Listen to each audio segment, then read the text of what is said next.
आपके साथ मैं हूं सबीना तामंग देशमुख। आप देख रहे हैं देश के नंबर 1 न्यूज चैनल का नंबर 1 शो कच्चा चिट्ठा। संसद की सुरक्षा में भारी चूक का मामला सामने आया। आज विजिटर गैलरी से 2 शख्स लोकसभा में कूद गए। इस दौरान सदन में कार्यवाही चल रही थी जब ये पूरी अफरा तफरी मची। लोकसभा में कुछ देर के लिए इस कदर अफरा तफरी का माहौल हो गया कि हर कोई भौचक्का रह गया, देखता रह गया। दोनों शख्स स्पीकर की कुर्सी की तरफ तेजी से आगे बढ़ने लगे और इसी दौरान कुछ सांसदों ने उन्हें दबोच लिया। संसद पर हमले की बरसी के दिन संसद में फिर सनसनी आखिर किसके इशारे पर मचाई गई? धुएं में छिपा चेहरा किसका है? 13 दिसंबर का नया कोड NH10 NH10 आखिर कितना डरावना है? इस स्पेशल रिपोर्ट के जरिए कच्चा चिट्ठा में देखिए।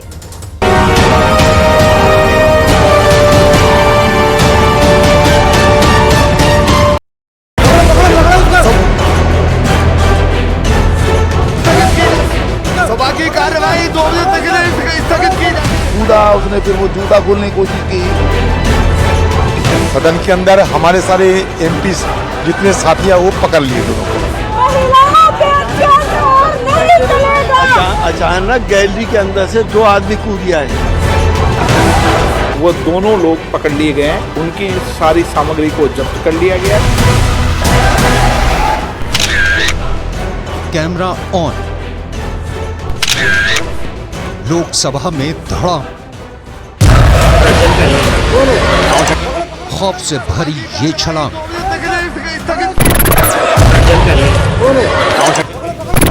सांसदों को लगा मुश्किल में है जान। दहशत के वो पल जब संसद में थम गई सांसें। दर्शक दीर्घ से कूदा, सीट फांदा, आसन की तरफ बढ़ा, सांसद के पास पहुंचा, हंगामा मचा गया। सबकी जुबान पर बस यही सवाल, संसद में धुआं धुआं, संसद में फैलने लगी पीली गैस। क्या हुआ, कैसे हुआ, क्यों हुआ? वो दोनों लोग पकड़ लिए गए हैं। उनकी सारी सामग्री को जब्त कर लिया गया है।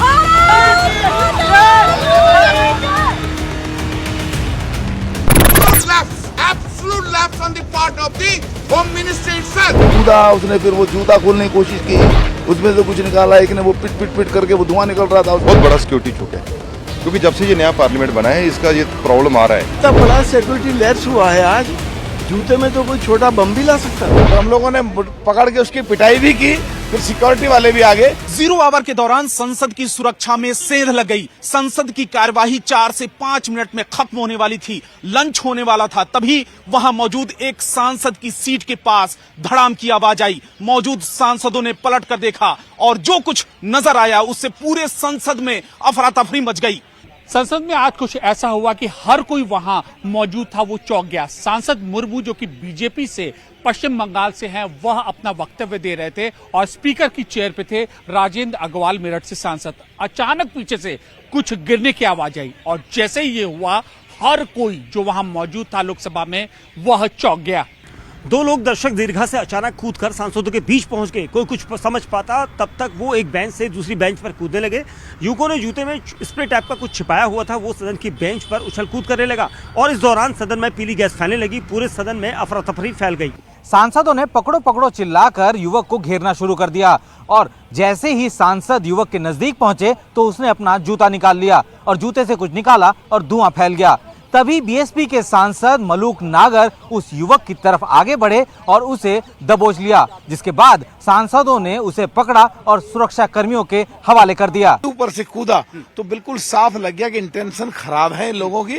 तो उसकी तरफ को वो जो पहले वाला था, जब तक जो दूसरा कूदा वो तो पड़ा ही रह गया। जो पहले वाला था वो उठ करके और भागा और जिधर से निकलते हैं उसमें नहीं गया, वो जिधर भागते हैं उसमें नहीं गया। वो सीटों के ऊपर जंप जंप जंप, तीसरी रो में जंप कर रहा था। उधर से हम भागे, एक तरफ से बेनीवाल भागा और उसको जाके दबोचने वाले थे तो तुरंत उसने जूता निकाला। तो 1 सेकंड को हमें झटका सा लगा कि कहीं ये जूता फेंक के मारेगा। फिर लगा चाहे मारे, कम से कम वेपन हुआ और वो निकाल ले तो वो खतरनाक रहेगा, इसलिए पूरी दबोचा। मुंह की तरफ से उसने दबोचा, पिछली तरफ से यहाँ से पकड़ के बीच के हिस्से में से मैंने पकड़ा और 4-5 MP और आ गए और उसकी पिटाई करनी शुरू करी।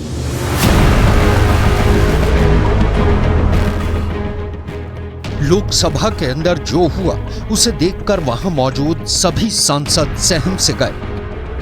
लोकतंत्र के मंदिर, जिसे हम टेंपल ऑफ डेमोक्रेसी कहते हैं, उस पर हमला है। सुरक्षा से जुड़ा हुआ सवाल है, इसलिए मैं इस प्रश्न को उठाए और हम लोगों ने दिन भर के लिए एलओपी के नेतृत्व में वॉकआउट। किसी की भी जान हो जा सकती थी, किसी के भी ऊपर हमला हो सकता था। वजह थी घटना की तारीख 13 दिसंबर।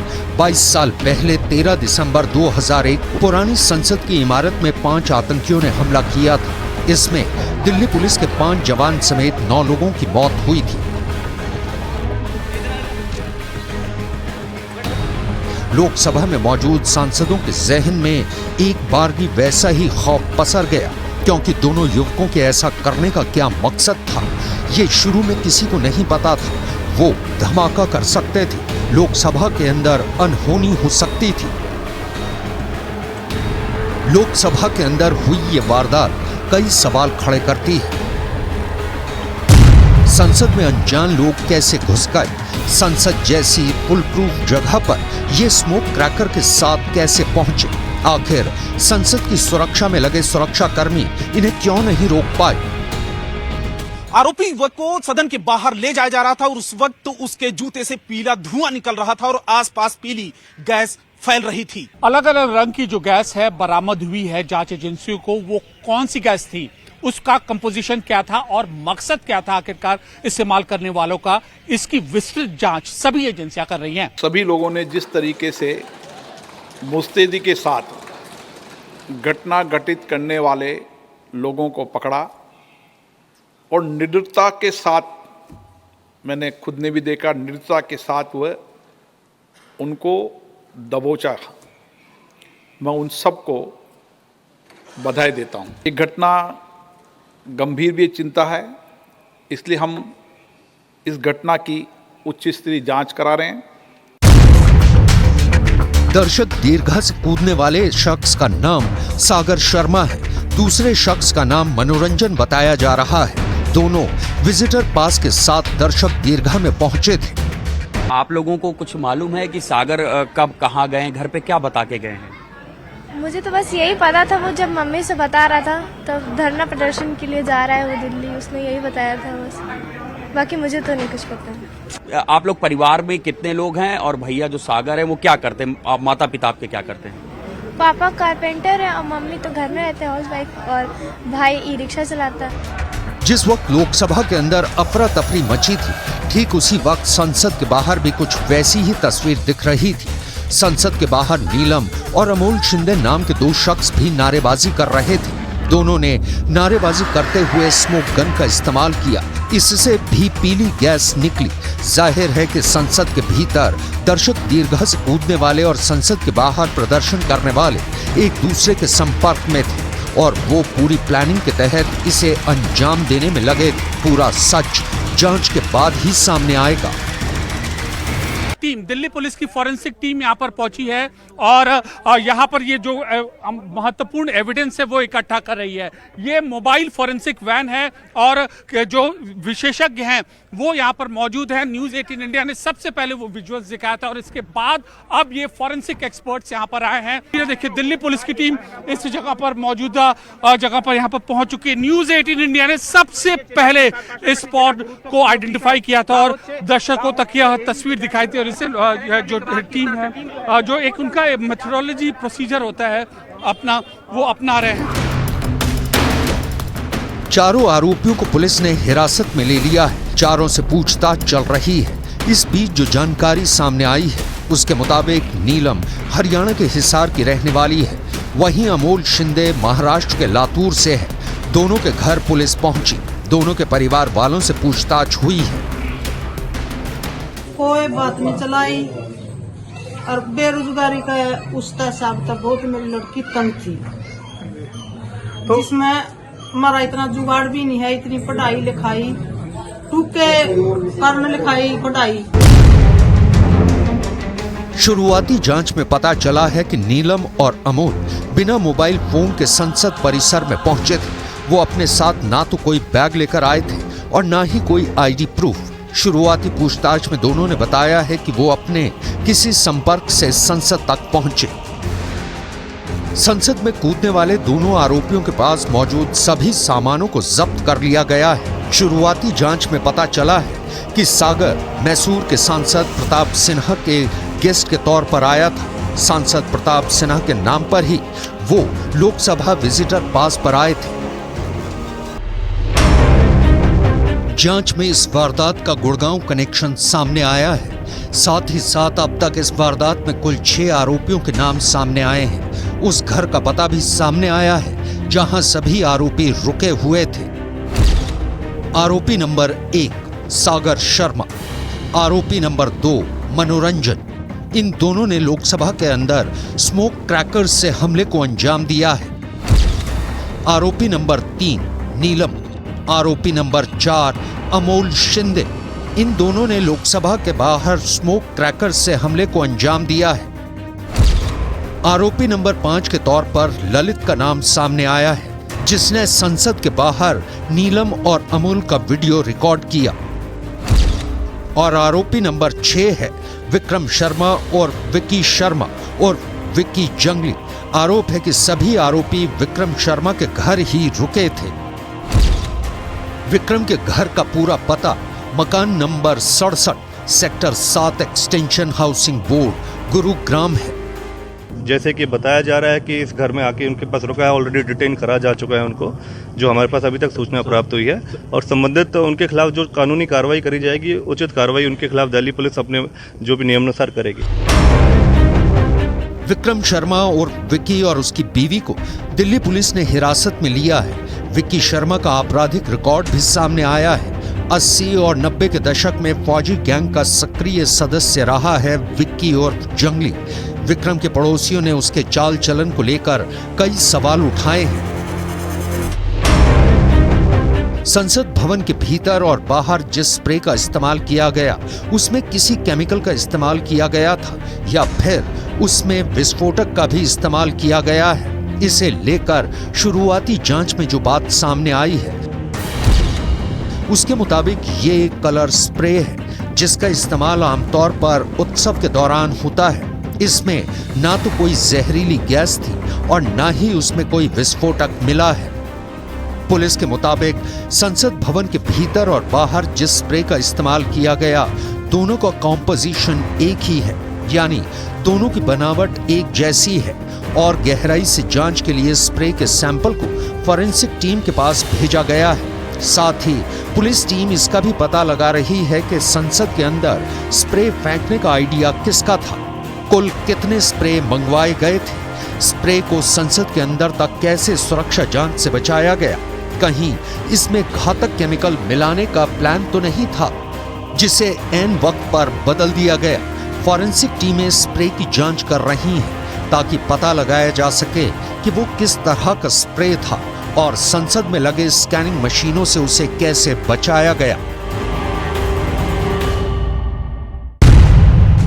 पहले चरण में सांसद की स्वीकृति जरूरी होती है, दूसरे चरण में सांसद के स्तर पर वेरिफिकेशन होता है, तीसरे चरण में उनकी जानकारी संसद के दफ्तर में भेजी जाती है, चौथे चरण के तहत वेरिफिकेशन के बाद अगले दिन का पास तैयार होता है, पांचवें चरण में गेट से सदन तक भारी सुरक्षा जांच होती है, छठे चरण में दर्शक दीर्घा से प्रवेश से पहले सारे सामान निकाले जाते हैं, सातवें चरण के तहत दर्शक दीर्घा में भी सुरक्षा कर्मी तैनात रहते हैं। ऐसे में इससे इनकार नहीं किया जा सकता है कि किसी न किसी चरण में भारी चूक हुई है। अगर चूक नहीं हुई होती तो लोकसभा के अंदर ऐसे दहशत भरी तस्वीर नहीं देखने को मिलती। जब संसद का सत्र चल रहा होता है तो यहाँ सुरक्षा के भारी इंतजाम होते हैं। सुरक्षा में दिल्ली पुलिस के लोग होते हैं, सेंट्रल रिजर्व पुलिस बल और आईटीबीपी के जवान होते हैं, इंटेलिजेंस ब्यूरो एक्टिव रहता है, एसपीजी, एनएसजी सब के लोग यहाँ ऐसे मौकों पर रहते हैं क्योंकि संसद का सत्र चल रहा होता है। ऐसे में इस घटना का होना सवालिया निशान तो जरूर खड़े कर रहा है। संसद थर्मल इमेजिंग सिस्टम से लैस है, चेहरों की पहचान करने वाले कैमरे लगे हैं, 360 डिग्री घूमने वाले सीसीटीवी कैमरे हैं, सुरक्षा कर्मी आधुनिक हथियारों के साथ तैनात रहते हैं। आईडी कार्ड के बिना प्रवेश नामुमकिन होता है, कई स्तर पर बैरियर बाड़ और चौकियां हैं। आगंतुकों की चेकिंग भी कई स्तर पर होती है। संसद की सुरक्षा का जिम्मा पार्लियामेंट सिक्योरिटी सर्विस के पास रहता है। ये सुरक्षा 3 परतों में होती है। सुरक्षा के काम में सीआरपीएफ, दिल्ली पुलिस और संसद की अपनी सुरक्षा टीम होती है। संसद की सुरक्षा का जिम्मा जॉइंट सेक्रेटरी सिक्योरिटी के हाथों में होती है, जो कि पूरे संसद परिसर की सुरक्षा को देखते हैं। तो वहीं लोकसभा और राज्यसभा के डायरेक्टर सिक्योरिटी भी होते हैं, जो कि अपने सदनों में सुरक्षा के इंतजामों पर नजर रखते हैं। आमतौर पर संसद परिसर में जिन गेटों से आवाजाही होती है, वहां सुरक्षा का जिम्मा सीआरपीएफ और दिल्ली पुलिस का मिला जुला होता है। ये किसी भी शख्स की सघन तलाशी लेते हैं। सांसदों, मंत्रियों और अफसरों की गाड़ियों पर स्टिकर होते हैं, जिससे उन्हें कैमरों के जरिए खुद ब खुद गेट से अंदर प्रवेश मिल जाता है। आमतौर पर माना जाता है कि संसद में 1500 से 2000 सुरक्षा कर्मी हमेशा तैनात रहते हैं। इतनी बड़ी तैनाती के बावजूद लोकसभा के अंदर और बाहर जो कुछ हुआ है वो बेशक डरावना है। वारदात की उच्च स्तरीय जांच हो रही है। जांच के बाद ही वारदात का कच्चा चिट्ठा सामने आ सकेगा।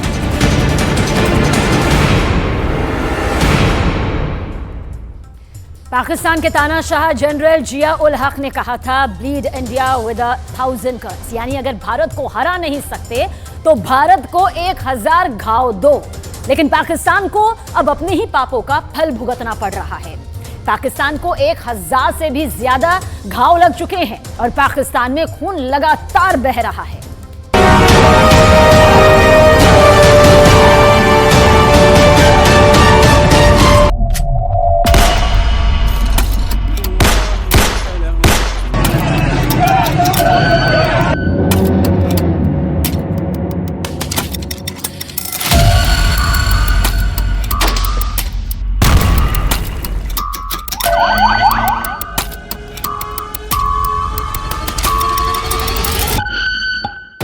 जो गड्ढा पाकिस्तान ने भारत के लिए खोदा था, उसी गड्ढे में आज पाकिस्तान खुद गिर गया है।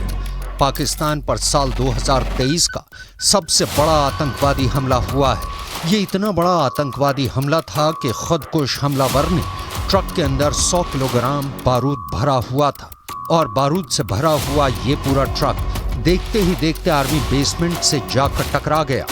इसके बाद पाकिस्तान के अंदर कोहराम मच गया। बहुत बड़ी संख्या में पाकिस्तान के जवान मारे गए हैं। पाकिस्तान की सरकार मारे गए सैनिकों के आंकड़े को छुपाने में जुट गई।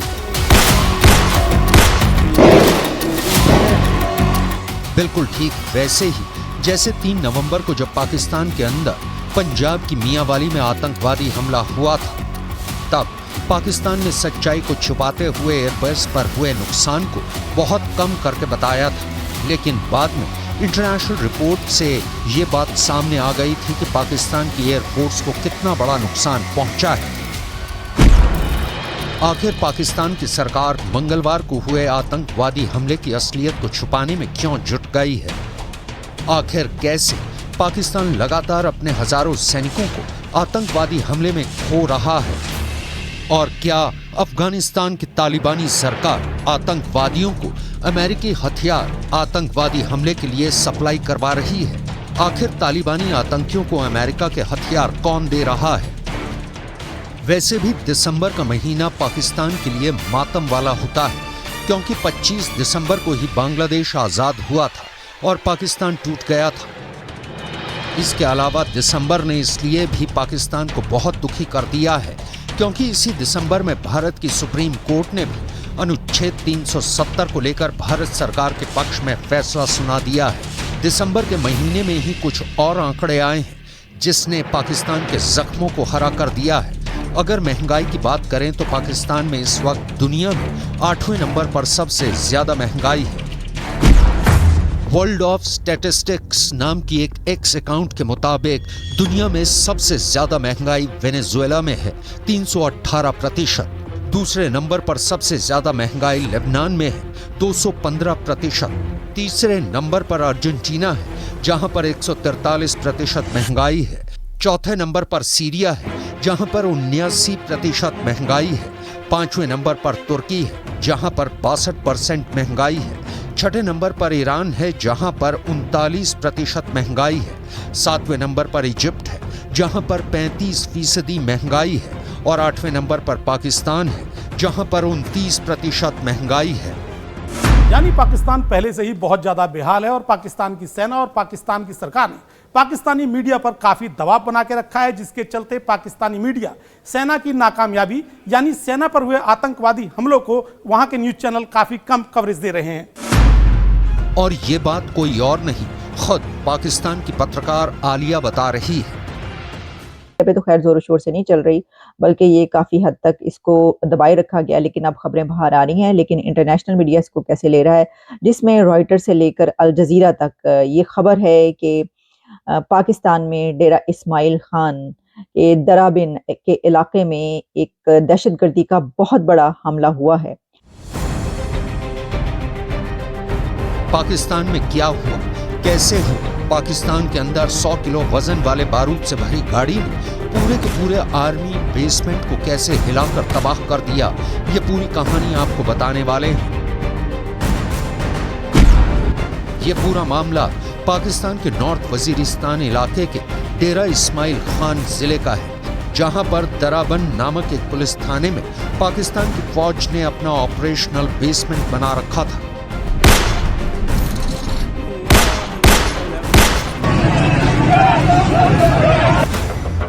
दराबन का ये पूरा इलाका तहरीक तालिबान पाकिस्तान और तहरीक जिहादी पाकिस्तान नामक आतंकवादी संगठनों का गढ़ बना हुआ है। इसी वजह से पिछले 1 महीने से लगातार यहाँ पर पाकिस्तान की फौज जमी हुई है और आतंकवादियों के खिलाफ ऑपरेशन चला रही है। लेकिन आधी रात यहाँ पर एक बहुत बड़ा हमला हो गया और इस हमले में बड़ी संख्या में पाकिस्तान के सैनिक मारे गए।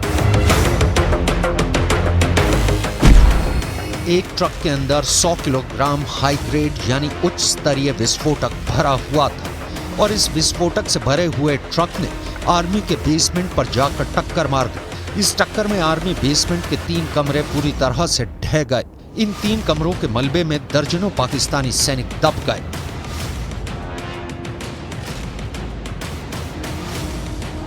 हमला करने वाले आतंकवादियों की संख्या 5 से 6 बताई गई है। इन हमलों के साथ साथ आतंकवादी पाकिस्तानी आर्मी के शिविर पर गोलीबारी भी कर रहे थे और इस गोलीबारी में भी पाकिस्तान के सैनिक मारे गए हैं। कुल मिलाकर पाकिस्तान की सेना और पाकिस्तान की सरकार दावा कर रही है कि पाकिस्तान के करीब 25 सैनिक आतंकवादी हमले में मारे गए हैं और 35 सैनिक हमले में घायल हुए हैं। लेकिन तहरीक जिहाद पाकिस्तान, जिसने आतंकवादी हमले की जिम्मेदारी ली है, उसका साफ साफ कहना है कि उसके हमले में पाकिस्तान के 80 से ज्यादा सैनिक मारे गए। लेकिन पाकिस्तान अपनी इज्जत बचाने के लिए नुकसान को कम करके बता रहा है। दरअसल आजकल पाकिस्तान के अंदर पूरा खूनी गदर मचा हुआ है। उसकी वजह यह है कि पाकिस्तान के आतंकवादी संगठन तहरीक तालिबान और तहरीक जिहाद पाकिस्तान का कहर पाकिस्तान और पाकिस्तान के लोगों पर टूट रहा है।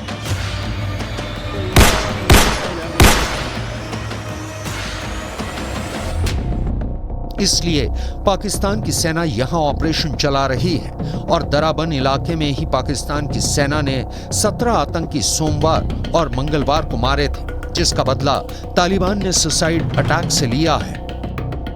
दरअसल जब से अफगानिस्तान में तालिबानियों की सरकार आई है, तब से ही तालिबान सरकार सीमा विवाद को लेकर पाकिस्तान पर लगातार दबाव बना रही है।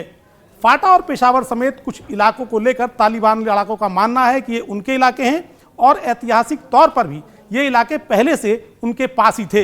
यही कारण है कि इन इलाकों को लेकर पाकिस्तान और तालिबान के बीच लगातार तनाव बना हुआ है।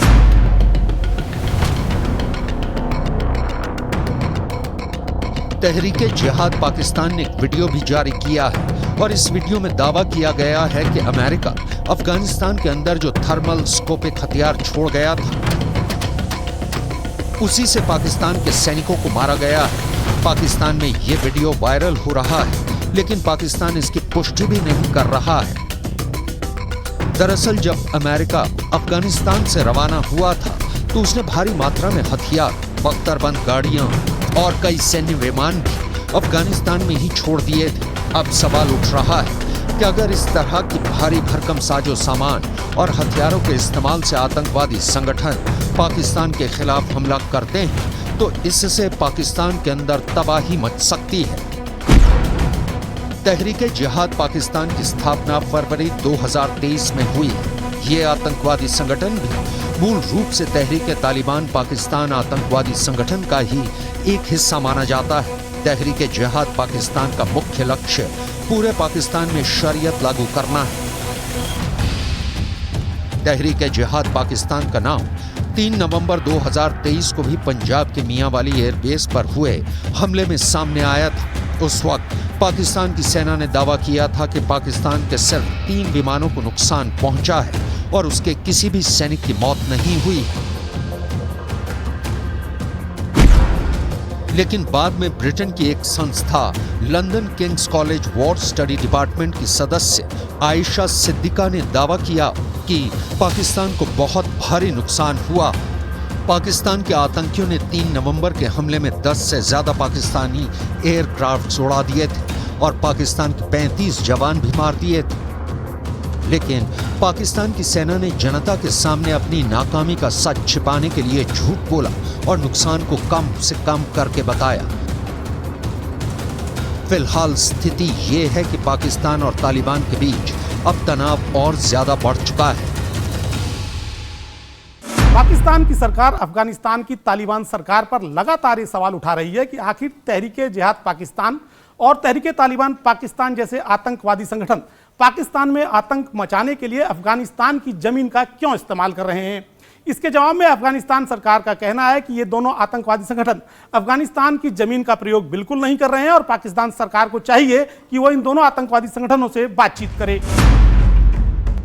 यानी अगर देखा जाए तो एक बार फिर से पाकिस्तान बहुत बुरी तरह से घिर गया है। जिस पाकिस्तान ने अफगानिस्तान के अंदर तालिबान जैसे खूंखार संगठन को पालने पोसने में मदद की थी, वही तालिबान अब पाकिस्तान को अपने दुश्मन की तरह मानकर उसे तबाह करने में जुट गया है।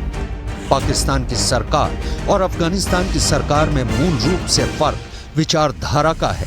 दरअसल पाकिस्तान की तालिबानी सरकार पूरी तरह से शरीयत पर चलती है, जबकि पाकिस्तान में शरीयत को आज भी सख्ती से नहीं लागू किया गया है और ये आतंकवादी संगठन पाकिस्तान के अंदर किसी भी तरह शरीयत को लागू करना चाहते हैं। इसके अलावा पाकिस्तान और तहरीके तालिबान पाकिस्तान जैसे आतंकवादी संगठनों के बीच तनाव की एक और बहुत बड़ी वजह पाकिस्तान के अंदर मौजूद अफगान शरणार्थियों का मुद्दा भी है। पाकिस्तान के अंदर अभी लाखों की संख्या में अफगान शरणार्थी मौजूद हैं। पाकिस्तान ने इन सभी अफगान शरणार्थियों को पाकिस्तान से बाहर करने का अल्टीमेटम जारी कर रखा है। पाकिस्तान को लगता है कि इन्हीं अफगान शरणार्थियों के बीच से ही आतंकवादी हमलावर निकलते हैं जो पाकिस्तान को नुकसान पहुंचाते हैं, जबकि अफगान शरणार्थियों के समर्थकों की तरफ से कहा जा रहा है कि जब पाकिस्तान का निर्माण ही आइडिया ऑफ इस्लाम पर हुआ है तो आखिर वो अफगानी मुसलमानों को अपने देश से भगाना क्यों चाहता है। यानी इस मुद्दे पर भी पाकिस्तान के अंदर कोई एकजुटता अब तक नहीं बन पाई है।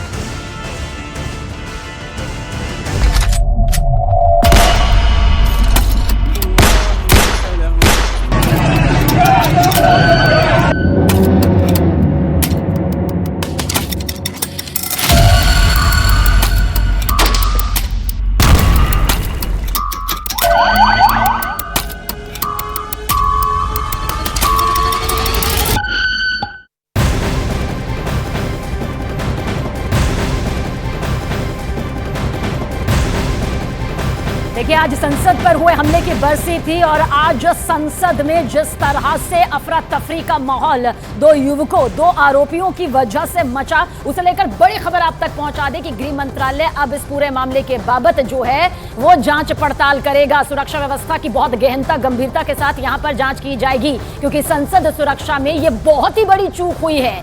संसद सुरक्षा में आखिर ये चूक कैसे हो गई, जांच का दायरा भी बड़ा है और इसके साथ साथ जानकारी आप तक ये भी पहुंचा दे कि सुरक्षा चूक के हर एंगल की जांच यहां पर की जाएगी। हर एंगल यानी हर पहलू की जांच की जाएगी। मास्टरमाइंड कौन रहा यह भी तलाशा जाएगा। तो आखिर दो युवक इस तरह से कैसे संसद के अंदर, लोकतंत्र के मंदिर के अंदर घुस जाते हैं? अगर पास भी उनके पास मौजूद था तो यह पास इतनी आसानी से उन्हें कैसे मुहैया हो गया? क्या इसके पीछे एक बड़ी साजिश है? क्या मिली भगत है, साठगांठ है? ये तमाम पहलू हर एंगल पर जांच।